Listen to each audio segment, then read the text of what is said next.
اعمال کی اصلاح کرم سے کر دے۔ الحمدللہ رب العالمین والصلاة والسلام علی سید المرسلین، اما بعد فاعوذ باللہ من الشیطان الرجیم، بسم اللہ الرحمن الرحیم۔ الصلاة والسلام علیک یا رسول اللہ وعلی آلک واصحابک یا حبیب اللہ۔ الصلاة والسلام علیک یا نبی اللہ وعلی آلک واصحابک یا نور اللہ۔ درود پاک پڑھنے کے بے شمار فضائل و برکات ہیں۔ کعبے کے بدر الدجا، طیبہ کے شمس الضحیٰ، دافع جملہ بلا، شافع یوم جزا، صلی اللہ تعالیٰ علیہ وسلم کی ذات، ہمارے آقا کی ذات وہ ہے کہ جن پر درود پاک پڑھنا کب کب کیسے کیسے اور کہاں کہاں کام آتا ہے۔ جتنی حدیثیں پڑھیں، جتنے واقعات پڑھیں، عقل بھی حیران ہو جاتی ہے، ایمان بھی تازہ ہو جاتا ہے۔ اللہ کے حبیب علیہ الصلوۃ والسلام کتنی پیاری فضیلت ہمیں خود عطا فرماتے ہیں۔ میرے آقا فرماتے ہیں کہ جو کوئی شخص، حدیث پاک کا مضمون ہے کہ جو کوئی شخص مجھ پر روزانہ 50 مرتبہ درود پاک پڑھے گا، کل بروز قیامت میں اس سے مصافحہ کروں گا۔ آج دنیا میں کچھ لوگ بڑے اچھے لگتے ہیں اور ان سے ملنے کو جی بڑا چاہتا ہے، مشہور لوگوں سے ملنے کو جی چاہتا ہے، مگر بتاؤ قیامت کے دن کون سی ہستی ہوگی جس سے سب کو ملنے کا جی چاہے گا؟ نبی پاک کے سوا تو کوئی نہیں ہے نا۔ آقا ہی نے کام آنا ہے، انہوں نے ہی شفاعت کرنی ہے، انہوں نے ہی پیاسوں کو اپنے ہاتھوں سے جام کوثر پلانا ہے، انہوں نے ہی پل صراط سے پار لگانا ہے۔ اعلیٰ حضرت کہتے ہیں نا کہ مشکلیں بڑی ہیں، مگر ہر جگہ سرور کائنات علیہ الصلوۃ والسلام نے کس طرح کام آنا ہے۔ فرماتے پیاس بڑی ہوگی مگر ٹھنڈا ٹھنڈا، میٹھا میٹھا پیتے ہم ہیں، پلاتے یہ ہیں۔ وہاں نامہ اعمال کھلیں گے اور ہم گناہ گاروں کے عیب بھی کھلیں گے، مگر رنگے بے رنگوں کا پردہ دامن ڈھک کے چھپاتے یہ ہیں۔ پلڑے اعمال نامے تولے جائیں گے، ہمیں پتہ ہے ہمارے گناہ زیادہ ہیں، مگر امید کیا ہے؟ اپنے کرم سے ہم حلقوں کا پلہ بھاری بناتے یہ ہیں۔ پل صراط سے گزرنا ہے، واقعی بڑا مشکل ہے، مگر سلم سلم کی دھارس سے پل سے پار چلاتے یہ ہیں۔ ماں بھی بھول جائے گی، باپ بھی نہیں پہچانے گا، مگر دلاسا یہ ہے کہ ماں جب اکلوتے کو چھوڑے آ آ کہہ کے بلاتے یہ ہیں۔ باپ جہاں بیٹے سے بھاگے لطف وہاں فرماتے یہ ہیں۔ کہاں کہاں نبی پاک قیامت کے دن کام آئیں گے، کرم فرمائیں گے۔ کتنا خوش نصیب ہوگا وہ شخص جس کی ملاقات نبی پاک سے روز قیامت ہو جائے۔ اب غور کیجئے، اس دن کی ملاقات کا جو انٹری پاس ہے نا، اب ہزاروں لوگ ہوں اور ایک بندے سے ملنا چاہیں تو بڑا مشکل ہے، لیکن جہاں اربوں خربوں مسلمان اور غیر سارے لوگ ہوں گے نا قیامت کے دن، اربوں خربوں لوگ نبی پاک سے ملنا چاہیں گے تو کیسے مل سکیں گے؟ وہی مل سکے گا جو نبی پاک جسے اجازت دیں گے نا، صلی اللہ تعالیٰ علیہ وسلم۔ آقا فرماتے ہیں جس کا مضمون ہے جو مجھ پر روزانہ 50 مرتبہ درود پاک پڑھے گا، بروز قیامت میں اس سے مصافحہ کروں گا۔ اب بھی فضول باتیں کریں، اب بھی ادھر ادھر کے گپ شپ میں گھنٹوں گزار دیں اور درود پاک نہ پڑھیں، یہ کتنی بڑی محرومی ہے۔ آئیے نیت کریں انشاءاللہ کہ روزانہ کثرت کے ساتھ درود پاک پڑھیں گے۔ آئیے مل کر بآواز بلند درود پاک پڑھ لیں۔ صلو علی الحبیب صلی اللہ تعالی علی محمد صلی اللہ علیہ وسلم۔ شادی میں محفل کرنا، نعت خوانی کرنا، قرآن خوانی کرنا بہت اچھی بات ہے، بڑا اچھا طریقہ ہے، لیکن اس کو فارمیلٹی نہ بنا دیا جائے کہ جناب ہمارے پہلے 4 فنکشن ہوتے تھے، اب 5 ہوں گے۔ ایک جو ہے وہ نعت خوانی ہو جائے گی جس میں اللہ رسول کی باتیں ہو جائیں گی، باقی سارے وہ کام بھی ہوں گے جو اللہ کو ناراض کرنے والے ہیں۔ یہ نہیں کرنا چاہیے۔ آپ ذرا خود سوچیں، شادی نعمت کتنی بڑی ہے، اور بیسیکلی شادی ہے کیا؟ شادی 2 نئے خاندان مل رہے ہیں، ایک نئی زندگی شروع ہو رہی ہے، ایک نئی بنیاد، ایک نئی عمارت بنائی جا رہی ہے۔ دنیا کا دستور ہے آپ کے علاقے میں کوئی عمارت بنے، سریا کمزور ڈال دیں، سیمنٹ بیکار ڈال دیں، کنکریٹ ڈالیں ہی نہ، بنیاد کمزور کر دیں، پھر عمارت بڑی اچھی بنا لیں، اس پہ پینٹ بھی اچھا کر دیں، کھڑکیاں بھی اچھی لگائیں، ٹائلیں بھی اچھی لگائیں، تو لوگ کیا کہیں گے؟ یہ بے وقوفی کر رہا ہے۔ پہلے بنیاد مضبوط کرتا، پھر اوپر خرچہ کرتا، اور تھوڑے عرصے بعد وہ عمارت دھڑام سے گر جاتی ہے۔ ہم نے کئی شادیوں کے بعد گھر برباد ہوتے دیکھے ہیں، ہم نے کئی بچیوں کو واپس گھر آتے دیکھا ہے، ہم نے روزانہ لڑائی جھگڑے ہوتے گھروں میں دیکھے۔ لوگ آ کر بتاتے ہیں کہ بڑی دھوم دھام سے کروڑوں لاکھوں روپے خرچ کر کے شادی کی، مگر آج بچے اپنے گھر میں خوش نہیں ہیں، اولاد نہیں ہو رہی ہے، بڑی بڑی نا اتفاقی ہے۔ اپنے دل پر ہاتھ رکھیے، میں آپ سب سے پوچھتا ہوں، افسوس یہ ہے، اتنی بڑی نعمت، اتنی بڑی خوشی، اس خوشی کا اندازہ اس سے پوچھئے کہ جس ماں باپ کے گھر میں بچیاں بیٹھی ہیں اور شادی نہیں ہو رہی ہے، جوان بیٹے ہیں مگر رشتے نہیں مل رہے، جیسے چاہیے ویسا رشتہ نہیں ہو رہا۔ یہ کتنی بڑی نعمت ہے، ان ماں باپ سے پوچھو، ان لڑکوں، ان بچوں اور بچیوں سے پوچھیں جو تمنا لیے بیٹھے شادی ہو مگر نہیں ہو رہی ہے۔ اس کا مطلب کیا ہوا کہ جس کی شادی ہو رہی ہے وہ بہت بڑا خوش نصیب ہے، جس گھر میں یہ شادی ہو رہی ہے وہ بڑے خوش نصیب ہے کہ اللہ نے اتنی بڑی نعمت دی۔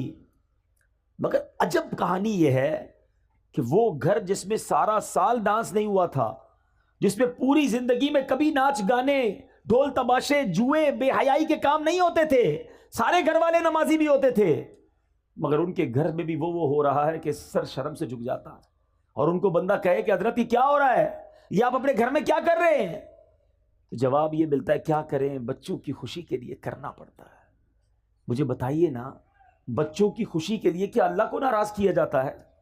ایک نیا خاندان آپ بنانے جا رہے ہیں اور اس کی بنیاد میں گناہ، حرام، اللہ کی ناراضی ڈالو گے تو کیا پھر آپ ایکسپیکٹ کریں گے؟ کیا ملے گا آپ کو؟ کیا رب کی رحمت نازل ہوگی؟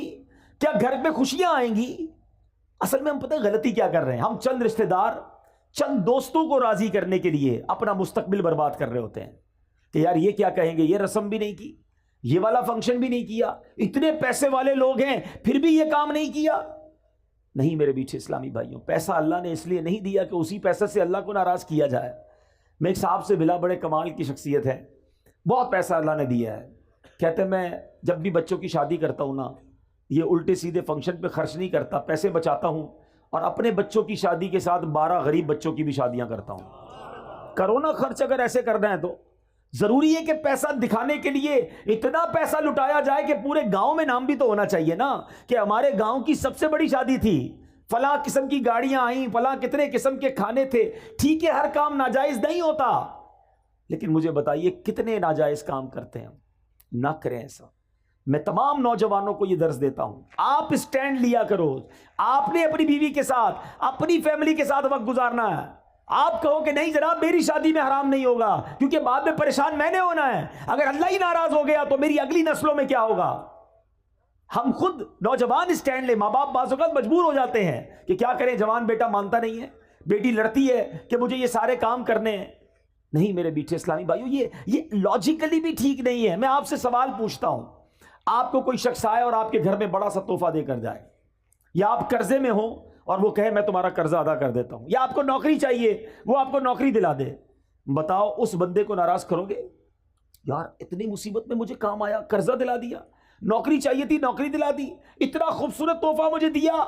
دنیا میں جو ہمارے ساتھ احسان کرتا ہے ہم اس کو خوش کرتے ہیں، اور عجب کہانی یہ ہے کہ رب ہم پر اتنا بڑا احسان کرتا ہے اور ہم رب کو ناراض کرتے ہیں۔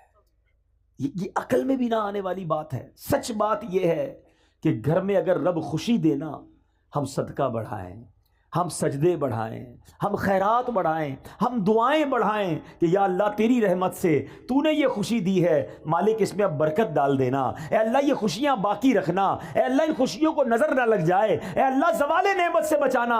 ارے رب کی طرف سے عطا ہو تو ہمارے سجدے اور شکر بڑھنے چاہیے، مگر عجیب لوگ ہیں ہم کہ وہ عطائیں بڑھاتا ہے، ہم خطائیں بڑھاتے ہیں۔ وہ عطائیں بڑھاتا ہے، ہم اللہ کو ناراض کرنے والے کاموں میں لگ جاتے ہیں۔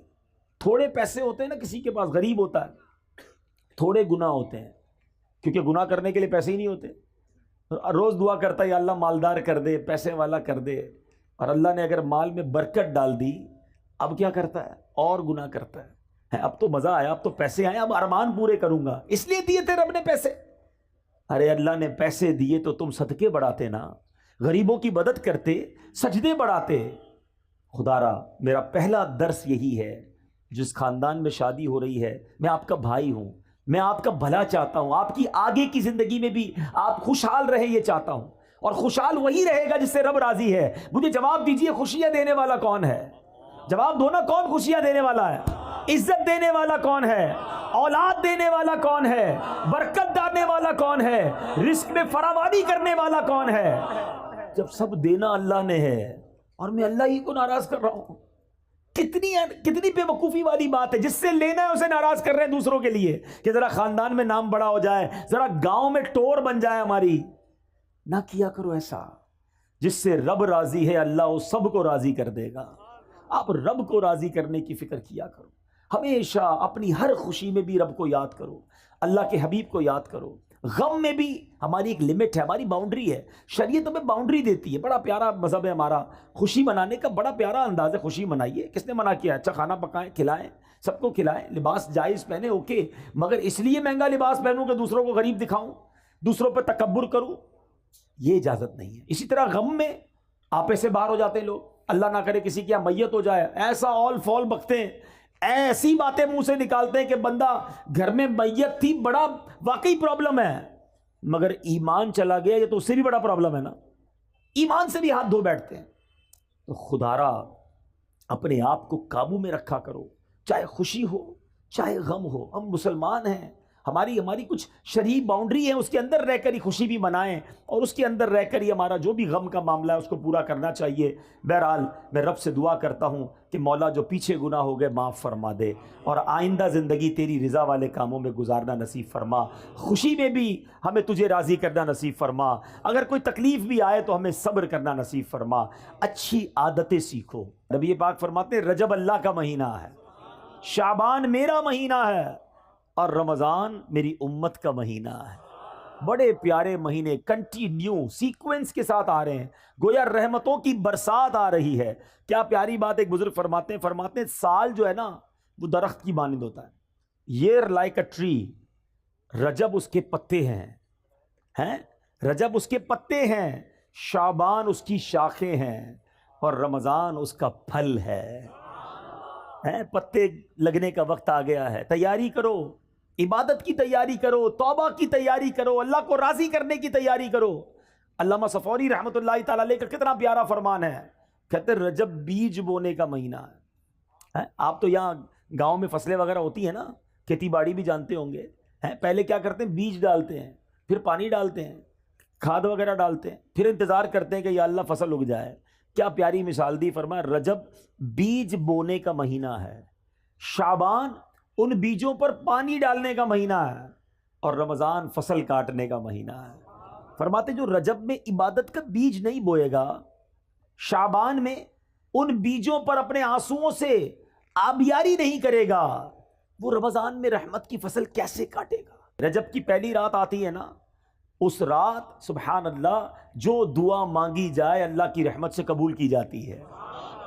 اور رجب کے پہلے روزے کے بارے میں نبی پاک نے فرمایا رجب کا پہلا روزہ 3 سال کے گناہوں کا کفارہ ہے، دوسرا روزہ 2 سال کا کفارہ، تیسرا روزہ 1 سال کا کفارہ، اور ہر دن کا روزہ 1 ماہ کا کفارہ ہے۔ تو اتنا برکت والا مہینہ، اس کا مطلب کیا ہے؟ عبادت کے لیے تیار ہو جائیں، نفلی روزوں کے لیے تیار ہو جائیں، نمازوں میں سستی ہے تو اس کو دور کریں۔ اور یہ جو مہینہ گزر رہا ہے، اللہ اکبر، اس مہینے میں کتنی مبارک ہستی، خلیفہ اول امیر المومنین سبحان اللہ حضرت ابوبکر صدیق رضی اللہ تعالیٰ عنہ کی نسبت اس مہینے کو ہے۔ اس سیدنا ابوبکر صدیق کے بارے میں چند باتیں عرض کر کے، کیونکہ بیان میں بہت لمبا چوڑا نہیں کر سکوں گا، تو 2-3 باتیں کر کے انشاءاللہ اپنی گفتگو ختم کرتا ہوں۔ حضرت ابوبکر صدیق رضی اللہ تعالیٰ عنہ کی کیا شان تھی، کیونکہ عادتوں پر بات ہو رہی ہے، مینرز پر بات ہو رہی ہے، اخلاق کیسے ہونے چاہیے، کن بری باتوں سے بچنا ہے۔ صدیق اکبر رضی اللہ تعالیٰ عنہ ایک بار نبی پاک علیہ الصلوۃ والسلام نے کمال کی بات فرمائی۔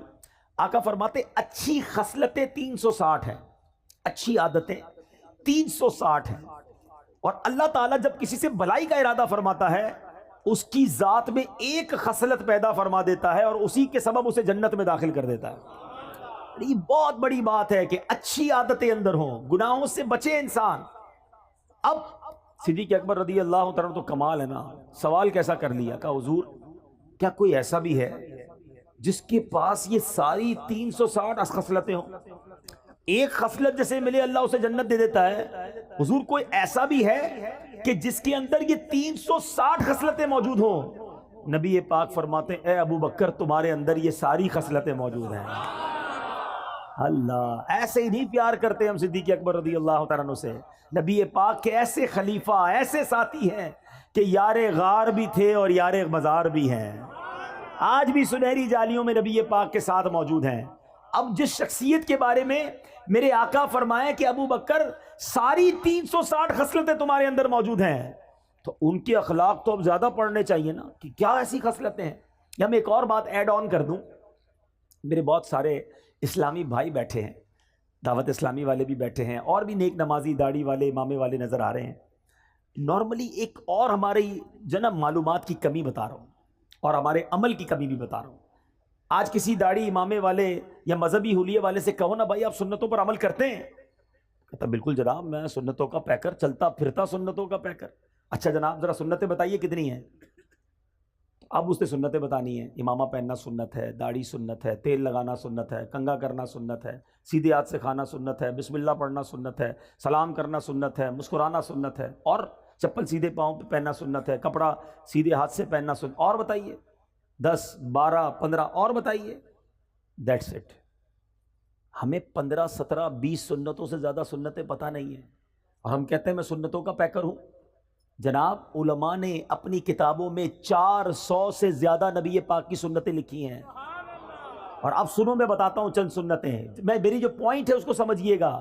ہم نے نبی پاک کے سراپے کی سنتیں تو جو نظر آتی ہیں وہ تو چلیں اپنا لی، بڑی اچھی بات ہے، مگر سچ بولنا بھی سنت ہے، وعدے پورے کرنا بھی سنت ہے، قرض وقت پر لوٹانا بھی سنت ہے، پڑوسی کا خیال رکھنا بھی سنت ہے، بچوں پر شفقت کرنا بھی سنت ہے، بڑوں کا ادب کرنا بھی سنت ہے، اپنی ازواج اپنی فیملی کے ساتھ نرمی کا برتاؤ کرنا بھی سنت ہے، اپنے غلام اور اپنے خادموں کی غلطی پر معاف کرنا بھی سنت ہے، بدلہ نہ لے کر جانی دشمنوں کو معاف کرنا بھی سنت ہے، ارے غریب آئے جو آئے اسے عطا فرمانا، سخاوت کرنا بھی سنت ہے، اپنے پیٹ پر پتھر باندھ کر اپنے صحابہ کو روٹی کھلانا بھی سنت ہے۔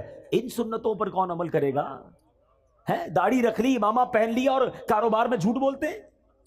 یہ صرف سراپے کی سنتیں اپنا کر ہم سمجھ رہے ہیں ہم سنتوں کے پیکر ہو گئے۔ جس نے سنتیں سراپے کی سجائیں اس پر اب زیادہ ذمہ داری ہے کہ اب کردار کی سنتیں بھی اپنائے، ورنہ لوگ کہیں گے کہ دیکھو امامہ پہن کر داڑھی رکھ کر نمازیں بھی پڑھتا ہے اور یہ حرام کام کرتا ہے، سود کا کاروبار کرتا ہے، جھوٹ بولتا ہے، قرض واپس نہیں لوٹاتا ہے، گھر والے پریشان ہیں کہ بیوی پر ظلم کرتا ہے، ماں باپ کا ادب نہیں کرتا ہے، بچوں پر سختی کرتا ہے۔ کیا یہ نبی پاک کی سنتیں نہیں؟ تو خدا را اے میرے میٹھے اسلامی بھائیوں، ہاتھ جوڑ کر اپنے بیٹھے اس لیے سمجھا رہا ہوں کہ یقیناً داڑھی رکھنا سنت ہے، یقیناً امامہ پہننا سنت ہے، سنت کا لباس ہم نے اپنایا۔ اب لوگ ہم میں نبی پاک کی جھلک دیکھنا چاہتے ہیں، کردار مصطفیٰ کی برکتیں دیکھنا چاہتے ہیں، تو سنتیں بہت ساری ہیں، اور کردار کی سنتیں کون اپنائے گا؟ تو خدا را ضرور امامہ ہو، ضرور داڑھی ہو، ضرور نمازیں ہو، نماز کا نشان بھی ہو، مگر بات ہو تو سچ ہو، زبان سے انگارے نہ نکلیں، زبان سے تانے نہ نکلیں، زبان سے کانٹے نہ نکلیں کہ جو بات کرے اس کا دل چھلنی ہو جائے۔ ارے جو آپ سے بات کرے اس کو ایسے پھول ملے کہ دل مہک اٹھے۔